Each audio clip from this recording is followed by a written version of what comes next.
Hey there, hi there, Geminis, and welcome to your weekly reading. This is your Dreams of Gaia reading. Okay, so so let's see here. We have in the center here we have the masculine feminine energy. Okay, then we have here the King of Water energy. Okay, and then we also have here the Maiden energy. Okay, so this to me reads that you might be having dreams about your soulmates and how they see you, how you see them. So with the masculine feminine card in the middle, that really tells me that this energy is very balanced. So the King of Water, for instance, can be feminine, masculine energy. So take it how it resonates, okay? So with it being on this side, it tells me that this is masculine energy, okay? And the triple moon goddess energy here, this is like how your soulmate sees you. Your soulmate sees you channeling this triple moon goddess energy and being this divine feminine, okay? And that's how you want your soulmate to see you, really. This also, you might have heard like the twin flames, right?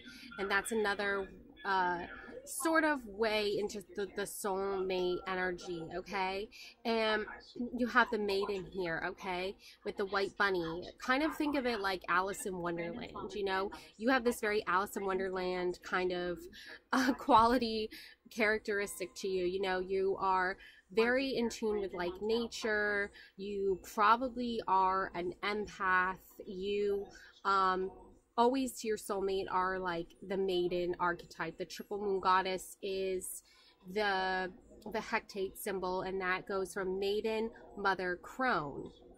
Okay, but your soulmate always is seeing you as this everlasting, like kind of like immortal beauty, where you're always going to be young in their eyes. You're always going to be the maiden, right? The prince and the princess, the fairy tale, right?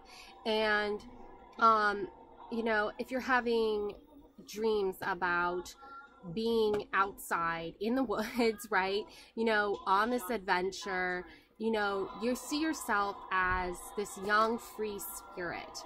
And Alice, this card just so resembles, like, to me, like a fairyland wonderland, Alice in Wonderland to me.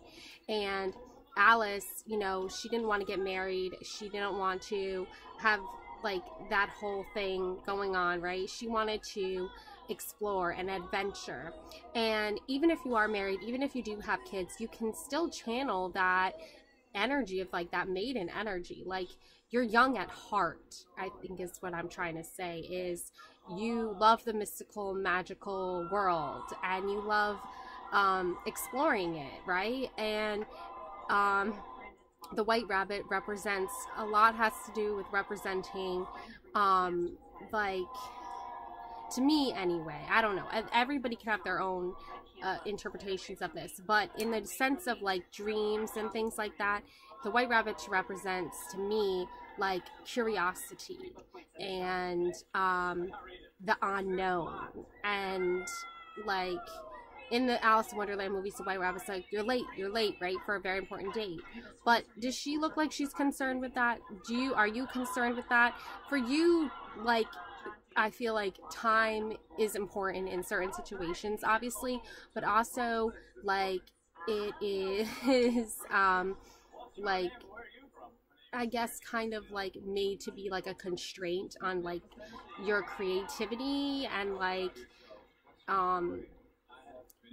it's like, it's more like elusive, you know, like obviously you work I don't know what I'm trying to say. Just in the dream world, time is irrelevant, basically. When you're having a dream, I don't think you're thinking about like what time it is in your dream, okay, is what I'm trying to say. I think you're in your own time, you're in your own space. It's a very private time for you to like sort out issues that you're having, and you know, consciously. It's a time for you to connect with your spirit guides. It's a time for you to receive messages. That's what it's the time part for, right? So you take that very seriously, okay? But you know, as far as like being stressed out and having all this anxiety about not being on time for something or forgetting something or missing a deadline, that's not you at all, okay? You know, everything happens for a reason. Everything happens exactly when it's supposed to, okay? And you can see here, she's just like very carefree, very unafraid of the idea of like being late for something. She's more interested in seeing where this goes. Where does the white rabbit lead to? Where does this path go, right? And then the masculine feminine energy again is very balanced here. So you have your soulmate has the masculine energy, king of water energy, just naturally flowing, naturally going with the flow of things, no pressure, not trying to put a time stamp on anything, not pressuring you for any reason, definitely channeling this like loving triple moon goddess energy with you. Like they believe in this energy, and they understand your need to travel and do your own thing and like explore new things. They understand that, okay? This is a sign that they understand that, and that they're willing to go on this naturally flowing water, you know, to go with the tide sort of thing, okay? The king of water is a natural like supporter of what you need and what their soulmate needs, what the feminine energy needs, okay? So hopefully hopefully your soulmate is channeling this, right?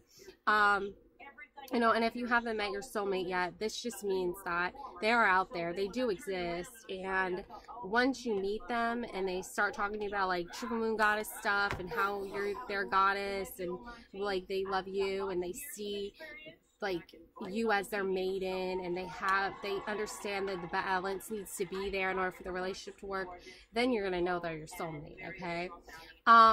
So let's see if you have a burning question. Let's see what the answer is. So take a moment to think about like what the question is, okay? And we have your answer is the 10 of Cups. And this is happiness, security, emotional stability, happy home. So there's like the husband and wife and the kids playing outside, and there's this beautiful like arch over them and of the cups, you know, in alignment here, stability. This is a card of stability. It's a card of happiness. In other decks, this is like a rainbow, right? So good luck, good fortune, emotional stability, happy home, security. This all just reinforces the message here of coming through here is that you do have, look, and even has the Pisces, right? Water sign, right? So king of water, right? So when you have the masculine feminine energy in alignment here and the soulmate energy in alignment here, you're going to have a happy home, you're going to have stability, you're going to have the emotional support you need. And water and the moon are like, when I think of those things, I think of like emotions. You know, water can be like a symbol or sign for emotions, right? Like you have a heavy current, like there's a strong tide. That can mean that there's a lot of emotions going on, right? A lot of maybe arguments, right? But that's not what's going on here. What's going on here is that your soulmate energy is channeling this natural flow, this natural love for you. They see you as their goddess. They understand the different phases that like women, as women, we go through, right? We're very like in tune with the moon and its phases. And then we have the maiden card here, which is how your soulmate sees you. They're always going to see you as this young, beautiful maiden princess, fairy tale princess. Like that's always going to be you to them in their eyes. And when they see you that way, when they treat you that way, that's when the masculine feminine energy is in balance, right? and you always see them as, you know, they're they're your Prince Charming. You know, you guys are the king and the queen of your home, okay? And you guys have happiness, you have security, you have emotional stability, you have a happy home, okay? The answer is yes. You have a happy home, you have the support you need, and the security you need, okay? All right, so that was your reading, Geminis. Thank you so much for watching. Love and light always. Please don't forget to like and subscribe. All right, thank you so much. Bye.